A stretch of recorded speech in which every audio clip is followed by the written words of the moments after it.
Since Thanksgiving, the Minnesota Timberwolves have gone 17-6. That's the best record in the NBA over that stretch. And I genuinely don't think people are paying enough attention to what's happening in Minnesota right now. Gets it in, turning a three for the tie. Good! Anthony Edwards with 1.1 second to go in regulation. Because when you actually sit down and watch this team, the way they're defending, the efficiency Edwards is playing with, how locked in everyone looks on both ends, this doesn't feel like the same Timberwolves squad that was grinding through the early part of the season, trying to find themselves. Something's clicked. Something fundamental changed about the way this team plays basketball. And if you're still sleeping on Minnesota as a legit championship threat, you might be waking up too late. They're sitting fourth in the West and playing the best basketball of anyone in the league over the past 7 weeks. So let's talk about what's changed and why this version of the Timberwolves might actually be different from anything we've seen before. Here's the thing about Minnesota's start to the season. It wasn't bad. They were winning games, staying competitive, doing what good teams do. But there was something missing. You could feel it watching them. The consistency wasn't there. They'd look like world beaters one game, then drop a lazy game 3 days later. That emotional whiplash that's followed this franchise for years was still showing up. Then Thanksgiving hits, and suddenly, they're one of the hottest teams in basketball. Now, it hasn't all been smooth sailing. On New Year's Eve in Atlanta, things got ugly. The Wolves were getting blown out by the Hawks, and with about 8 minutes left in the game, Finch pulled the starters. Anthony Edwards wasn't happy about it. Threw his towel in the air and walked off the court, just left. This was in his home state of Georgia, with his grandfather and family members watching from the stands. After the game, Coach Finch called it unacceptable and said Edwards needs to stay on the floor and root for his teammates. For a moment, it looked like we might have a real problem brewing. But since then, the Wolves came out and played some of their best basketball of the season. They addressed it internally, moved on, and got back to work. Finch put it simply, if you look around the league, everybody goes through these little things. So what actually changed? Let me walk you through it piece by piece. It starts with Anthony Edwards. On January 8th, Edwards hit 10,000 career points. He's 24 years old. Only 2 players in NBA history reached that milestone younger than him, LeBron James and Kevin Durant. But the milestone itself isn't what matters. What matters is how he's getting there. Edwards is averaging 29 points per game this season on 50% shooting from the field and 40% from 3. Do you know how rare that is? In the entire history of the NBA, only 4 players have averaged 29 or more points while shooting 50 and 40. Larry Bird, Steph Curry, Kevin Durant, and Nikola Jokic. So what happened? What changed between last year's Ant and this year's? Michael Jordan happened. Last season, Edwards was frustrated. Teams had figured out how to bother him.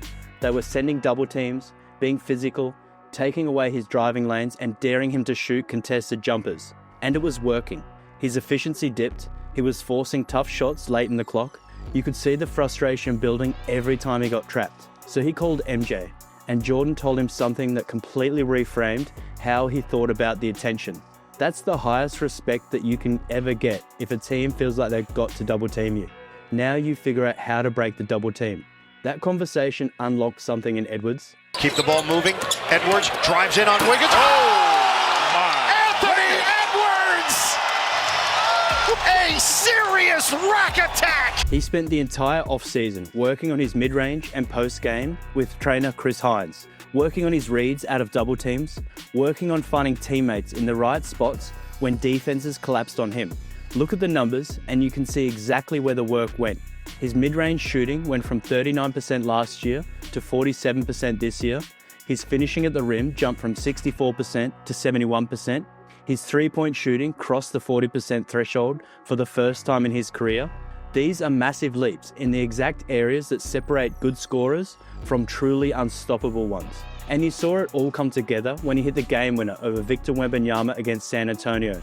7'5" of length and athleticism in his face. Arguably the most disruptive defender in basketball, and Edwards pulls up with complete confidence and buries it. The Wolves came back from 15 down in that game, and Ant delivered the dagger. This is a top 5 player in the NBA, and during this 17-6 run, he's been playing like it every single night. But here's what separates real contenders from teams that just have a star who can get buckets. You need an identity. You need something you can hang your hat on when the shots aren't falling and the other team is making a run and the crowd's going crazy. For Minnesota, that identity lives on the defensive end. And what Rudy Gobert is doing right now might be the most underappreciated storyline in the entire league.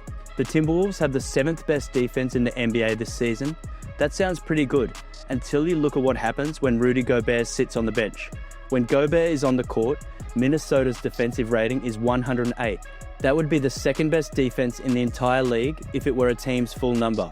When he's on the bench, that number explodes to 124. That's the equivalent to the worst defense in the NBA. A 16.2 point swing. That's the largest on-off defensive impact in the entire league. Nobody else is even close to that kind of difference. Think about what that means for a second. With Gobert protecting the rim, Minnesota defends like an elite championship caliber team that can suffocate anyone. Without him, they defend like a lottery squad that can't stop a nosebleed.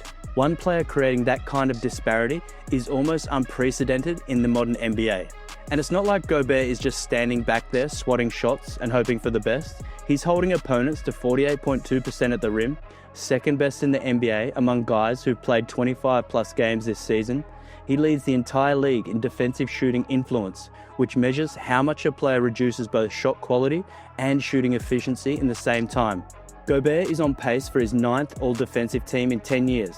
During this 17-6 run, Minnesota's defense has been the backbone of everything they've accomplished. They can grind out ugly games when they need to. They can survive cold shooting nights where nothing falls. Because when Gobert is patrolling the paint, the other team has to work twice as hard for every single bucket they get. And that's what separates good teams from great ones when the playoffs arrive and the game slows down. Alright, so you've got Edwards playing at top 5 level and Gobert anchoring a dominant defense. That's your foundation right there. But you still need everyone else to buy in and execute their roles consistently. What's made this run feel different is that the supporting cast has figured out exactly who they are and what they need to do every night. Let's start with Julius Randle. Randle has been one of Minnesota's most consistent players all season long. He's averaging 22 points, 7 rebounds, and leads the team with 5.7 assists per game. That playmaking piece is huge, and it's something people don't talk about enough. When teams load up on Edwards and try to take the ball out of his hands with traps and double teams, Randle can operate as a legitimate secondary creator. He's a bully ball scorer who can get his own shot in the post against smaller defenders, and he's become a willing and effective passer out of double teams. That balance between scoring and facilitating gives Minnesota's offense another dimension entirely. Edwards doesn't have to do everything by himself. When he's getting trapped, Randle can make plays. When Randle's got a mismatch in the post, they can go to him and let him work. That versatility is exactly what playoff teams need when defenses start scheming specifically for your best player. He's also shown he can be a bully on the defensive end as well. During their comeback win over San Antonio, Randle was able to get some clutch stops in the 4th quarter against Wemby to help turn the momentum into Minnesota's favour. Then you've got Jaden McDaniels, who's quietly having a fantastic two-way year. He's shooting 51% from the field and almost 42% from 3. Career highs in both categories, while still being one of the best perimeter defenders in the league. When you pair his length and switchability with Gobert's rim protection, you've got a defensive combination that can switch across multiple positions, protect the rim, and take away several options simultaneously. Teams absolutely hate playing against that kind of versatility. Donte DiVincenzo has become the heartbeat and emotional engine of this team. Coach Finch calls him their best next play guy, meaning he never dwells on mistakes and keeps pushing forward. After a frustrating loss earlier this season, DiVincenzo told reporters, "We can't rely on talent. Every night the energy and competitive spirit has to be there. The compete factor is the biggest thing. If you compete, it covers up so much." That mentality is contagious. When your scrappy guard is setting the tone and refusing to take nights off, it filters through the entire roster. Everyone else has to match that energy. And Naz Reid continues to be one of the best bench players in basketball. He won 6th Man of the Year a couple of years ago, and he's making another strong run at it this year, giving Minnesota instant offense and energy whenever the starters need a breather. Even Bones Highland has been chipping in, coming off the bench, and making solid contributions. What's made the 17-6 stretch sustainable is that all these guys are playing their roles at a high level simultaneously. That doesn't always happen with teams. Usually someone's struggling, someone's hurt, someone's not quite right mentally, but right now, everyone's clicking at the same time. And when you've got that kind of depth and cohesion around a superstar and a defensive anchor, you become very, very difficult to beat. So the question everyone wants answered, is this for real? Or is this just another Minnesota hot streak that's going to fade when the pressure cranks up? Look, I get the skepticism completely. The Timberwolves have been a team defined by inconsistency and heartbreak for as long as most of us can remember. They'd look like future champions one night, then sleepwalk through a loss to a bad team next. That emotional ups and downs have been baked into their identity as a franchise. And honestly, some of that still pops up occasionally. They dropped a lazy game to Brooklyn, they got smacked by Atlanta. It happens even to good teams. But here's what's different about this year's version of the Timberwolves. Minnesota is one of only 5 teams in the entire NBA with a top 10 offense and a top 10 defense. That balance is incredibly rare, and it's the hallmark of legit championship contenders.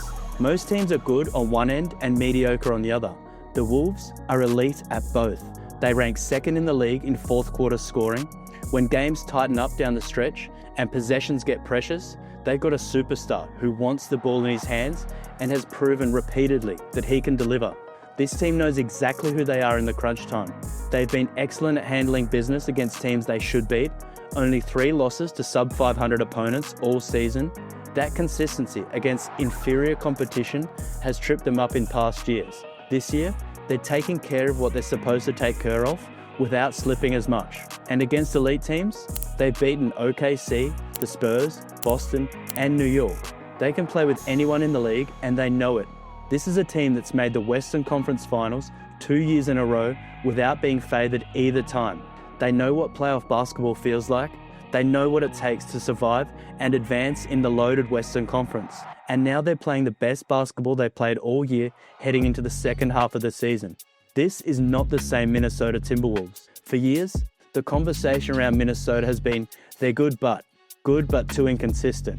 Good, but they can't close out the elite teams. Good, but not quite championship level.